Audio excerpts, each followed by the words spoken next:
देशभरातील टोलनाके होणार बंद. आगामी काळात तुम्हाला टोल बूथवर टोल टॅक्स भरावा लागणार नाही. वास्तविक सरकारने टोल वसुलीसाठी GPS आधारित प्रणाली अधिसूचित केली आहे. रस्ते वाहतूक आणि महामार्ग मंत्रालयाने मंगळवारी राष्ट्रीय महामार्ग शुल्क नियम 2008 मध्ये सुधारणा करून GPS द्वारे इलेक्ट्रिक टोल संकलन सुरू करण्याची घोषणा केली. या नवीन पद्धतीमध्ये global navigation satellite system toll संकलनासाठी वापरला जाईल, ज्यामध्ये वाहन ऑनबोर्ड युनिटसोबत ग्लोबल पोझिशनिंग सिस्टीम बसवली जाईल.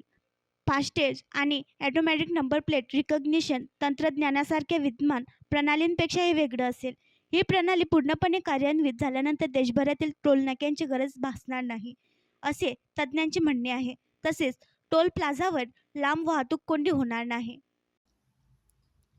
आणखी नवीन व्हिडिओ पाहण्यासाठी आमच्या देशमुख एक्सप्रेस न्यूज चॅनलला सबस्क्राईब करा, लाईक करा आणि शेअर करा.